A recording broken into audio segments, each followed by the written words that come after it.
De toute façon, historiquement, ces fameux ransomware sont, je vais dire entre guillemets, c'est une spécialité de la zone, hein. Donc, Ukraine, Russie, Biélorussie, tout le Centre-Europe sont des gens qui ont un très fort savoir-faire dans le domaine, même si ça a tenté d'autres milieux mafieux, parce ce sont des milieux mafieux, dont l'obédience après elle est très fluctuante, hein. Encore une fois, il y a beaucoup d'aubaines et d'opportunités, voire de soutien, mais elle a toujours été très élevée.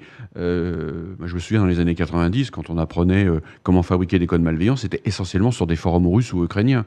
Donc historiquement, ils ont toujours été très tournés là-dessus. Il se trouve que ça a été un moyen d'enrichissement très rapide et fabuleux. Je prends le moindre ransomware génère en un an un minimum de 100 millions de dollars, quoi. Donc c'est extrêmement tentant. Il se trouve que dans un contexte, on va dire politiquement passionné, certains groupes, soit à minima profitent, soit apportent un soutien de facto. Et bien sûr, ce qui est visé en premier lieu, parce qu'on a compris que maintenant la vraie dimension elle est économique, ce sont les entreprises.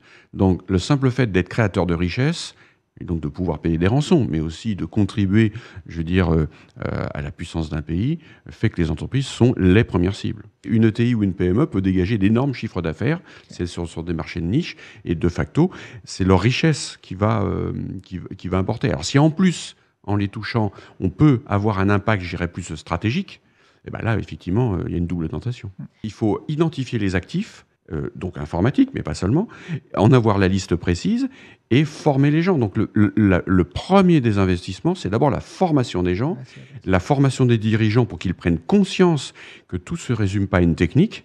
Et ça, c'est dramatique parce que beaucoup de dirigeants, parce qu'ils n'ont pas le temps, parce qu'ils n'ont pas été formés. Enfin, il faut songer à ce qu'était l'informatique il y a 15 ou 20 ans. Les informaticiens et les dirigeants, c'est les mêmes aujourd'hui. Et ils n'ont pas été formés. Donc il est normal qu'il y ait un déficit. Mais actuellement, c'est plus la méconnaissance des architectures. Moi, je suis sidéré de voir des boîtes d'audit qui disent on va juste tester votre site web et ne demandent pas à voir le plan d'architecture. Donc qu'est-ce qui est exposé? Comment sont faites vos sauvegardes? Actuellement, beaucoup d'entreprises n'ont pas de sauvegarde. C'est-à-dire qu'en gros... C'est un de tes conseils de bonne pratique, de sauvegarder tout sur un autre serveur.